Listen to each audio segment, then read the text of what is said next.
यानंतर एक breaking news आहे। शनी शिंगणापूर देवस्थान येत्या 1 मार्च पासून शनिदेवाच्या शिळेवर केवळ ब्रँडेड रिफाईन तेल चढवलं जाणार अशा प्रकारचा निर्णय घेतलेला आहे। पण कंपन्यांचे तेल शुद्ध की घाण्याचे हा प्रश्न आहे। केवळ कंपनीचे तेल चढवण्याचा घाट का घातला जातोय असा सवाल सुद्धा विचारला जातोय। तर शनिदेवाच्या शिळेची झीज होऊ नये असं संस्थांना वाटत असेल तर संस्थांनाच पारंपरिक पद्धतीने काढले जाणारे तेलाचे घाणे सुरू करावे आणि फक्त तेच तेल मूर्तीवर अर्पण करावे अशी मागणी आता होताना दिसते। ज्यामुळे शुद्ध तेल तर चढवलं जाईलच पण संस्थांचे उत्पन्नही वाढून अनेकांना रोजगार मिळेल असं सांगितलं जात आहे। तर शनी मंदिरातून आढावा घेतलेला आहे याचा हरीश दिमोटे यांनी। शनी शिंगणापुरामध्ये शनिदेवाच्या दर्शनासाठी आलेल्या भाविकांना आता 1 मार्च पासून शनिदेवाच्या मूर्तीवरती केवळ ब्रँडेड तेल अर्पण करावं लागणार आहे। जो संस्थांनी जो निर्णय घेतला आहे त्यानुसार केवळ रिफायनरी शुद्ध आणि प्रमाणित असलेल्या कंपन्यांचं तेल जे आहे तेच आता शनीच्या मूर्तीवरती वाहिलं जाणार आहे।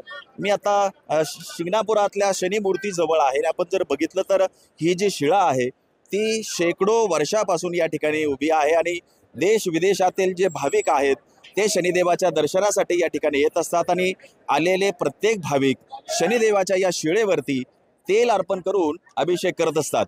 खरं तर हे तेल अर्पण करण्यामागचं एक मोठं जो उद्देश किंवा त्याची कथा आहे त्यानुसार प्रत्येक भाविक जे आहेत ते तेल अर्पण करत असतात। मात्र या तेलामुळे या मूर्तीची जी शिळेची झीज होते असा जो निष्कर्ष आहे तो संस्थांनी काढलाय। त्यामुळे आता केवळ शुद्ध तेल जे आहे ते वाहण्याचा निर्णय घेण्यात आलेला आहे आणि रिफायनरी जे शुद्ध तेल आहे कंपन्यांचं ते वाहिलं जाणार आहे। त्यामुळं आलेल्या आता प्रत्येक भाविकाला 1 तारखेपासून 1 मार्च पासून शुद्ध तेल वाहावं लागणार आहे। आपण आताही जर बघितलं तर हजारो भाविक या ठिकाणी दर्शनासाठी आलेले आहेत। मोठी गर्दी आहे। प्रत्येकाच्या हातामध्ये तेल आहे, फूल आहेत आणि शनिदेवाला वाहण्यासाठी यंत्र असेल। अशा सगळ्या गोष्टी शनिदेवाची साडेसाती दूर व्हावी, त्यांची कृपा आपल्यावरती राहावी यासाठी मनोकामना घेऊन हजारो शेकडो भाविक या ठिकाणी येत असतात।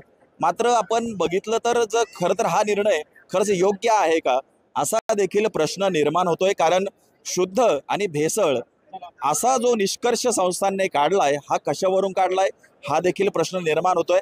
कारण कंपन्यांचं तेल हे शुद्ध आहे हे प्रमाणित कोणी केलंय? कारण त्यात जर ते एवढ्या स्वस्त तेल मिळत असेल आणि घाण्याचं तेल महाग मिळत असेल तर घाण्याचं तेल शुद्ध की कंपनीचं हा प्रश्न आहे। हरीश दिमोटे, न्यूज 18 लोकमत, शनी शिंगणापूर, अहिल्यानगर।